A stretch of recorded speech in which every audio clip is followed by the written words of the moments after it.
everyone, I wanted to put together a video that touches on the embroidery designs found within the old-fashioned baby sewing pattern line. Generally speaking, the embroidery motifs within this line use the same stitches, you know, lazy daisies, the stem stitch or the outline stitch, and the bullion stitch. So to get started, you'll have to copy the embroidery motifs onto your fabric. I like to use the friction pins by Pilot, and they are linked down below.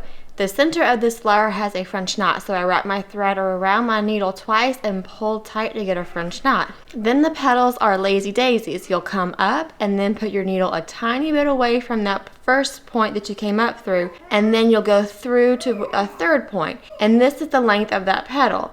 And make sure that your thread is underneath your needle and then pull through. Now to secure this stitch, just send your needle down past that little loop that was created. This is a signature look for the old-fashioned baby pattern. It's kind of the best of both worlds since the finished product looks quite exquisite. But come on, how easy is a lazy daisy to do? I mean, the name just gives it away. So moving on to the bullion stitch, and I have another video that dives deeper onto the details for our bullion stitches that are linked down below. But for this little rosebud, I like to take a little bit of fabric with my needle, as you can see, and then I wrap enough thread around my needle to cover that little gap. Oh, and this white fiber is 30 weight cotton embroider, but you could use good old DMC floss. That would work just fine too. Anywho, it doesn't matter which direction you do your wrapping, but you do want to get your tension just so, not too tight, not too loose, kind of Goldilocks. Then I hold those wraps in place with my pointer finger and thumb as I pull my needle through. And I have a separate video on which needles I prefer that is linked down below. So once I pull through, I'm left with this little bullion stitch.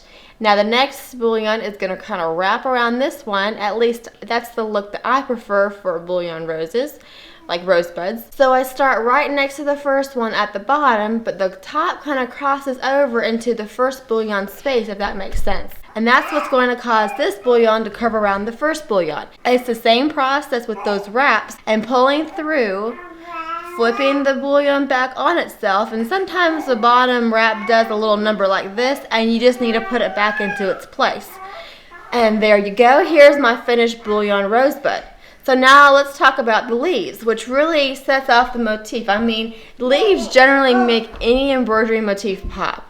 Now I think this green is too dark personally, but it makes seeing things easier on video, so here we go. So all the stem work is done with either the stem stitch or the outline stitch, which really are one and the same if you think about it, but you'll take little stitches keeping your thread on the side where the curve is concave up, and that makes for a very pretty fluid little curve. Then you can move on to the leaves, and the majority of the leaves are just lazy daisies, which we've already gone over. The other kind of leaf you'll often see is a modified lazy daisy that goes around the rosebud. You'll come up on one side of the rosebud, go over to the other side of the rosebud, and then you'll go to the bottom of that rosebud. And this sort of frames that little rose, just makes it rather polished. From there, you can go right into the stitches for the seam. So there you have it, easy as pie and oh so beautiful. Best of both worlds. I hope this video was helpful. If you have any questions, please leave them down in the comments below and I will do my best to answer them. And as always, I appreciate y'all for watching and I hope to catch y'all next time.